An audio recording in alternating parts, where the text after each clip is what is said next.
नमस्कार, यहाँहरूलाई स्वागत गर्दछु यो मेरो युट्युब च्यानल। यो हो कुरी भिलेज। सरीकोटको यो कुरी भिलेजको विशेष हेर्नुहोस् त, यो छानाहरू कसरी बनाइएको छ त। यो छानाहरू एकदम व्यापक रूपले बनाइएको छ। यो कुरी भिलेज हो। कुरी भिलेज सरीकोटबाट आउँदा 15 किलोमिटर पर्दछ भने कुरी भिलेज। कोही ठाउँमा पिच छ भने कोही ठाउँमा अफरोड छ भने ढलान बाटो छ, बाटो छ, बाटोहरू एकदम राम्रो छ। कुरी भिलेज है, यहाँ कुरी भिलेज आइसकेपछि यो दृश्य एकदम अवलोकन गर्नलाई दृश्य छ। हजुरहरूलाई माया गर्ने एकदम माया गर्ने दृश्य छ। अनि यहाँबाट माथि बसेपछि काठको जलानमा ल्याएको एककाल टाढा दृश्य लाग्छ। यहाँ पर व्यक्ति 500 रुपियाँ टिकट लिन्छ है। पर व्यक्ति एक व्यक्तिको 500 रुपियाँ टिकट लिन्छ। जाने आउने दूरी भनेको एकदम छोटो दूरी छ। तपाईँहरूले देख्न सक्नुहुन्छ। यहाँबाट त्यहाँ लगभग 5 मिनटको बाटो पनि छैन।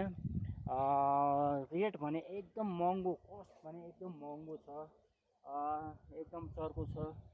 जो यहाँ माथि देख्नुभएको छ नि त्यो डाँडामा हो, त्यो डाँडामा चाहिँ कालिम्पोङ भगवती माताको मन्दिर छ। त्यहाँ रहस्यमय त्यहाँ पानी, त्यो हाइटमा पनि पानी आउँछ।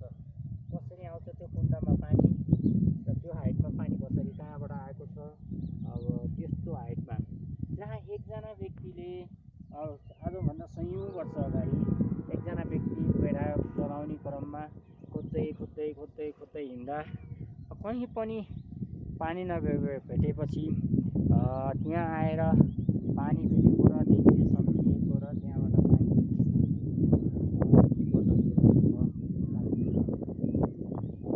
यहाँ बोलीहरू दिँदैन। नरिवल पूजा गर्ने नरिवलहरू चल्दछ भने त्यसै गरी यहाँ आउने जति पनि भक्तजनहरू तल देख्नुभएको, तपाईँहरूले तल देख्नुभएको दृश्य चाहिँ त्यो बस पार्क है। त्यो अनि एउटा त्यो टेबल कारको दृश्य पनि हो, बस पार्क पनि हो। माथि देख्नुभएको दृश्य एकदम आनन्द आनन्द एकदम रमाइलो दृश्य छ।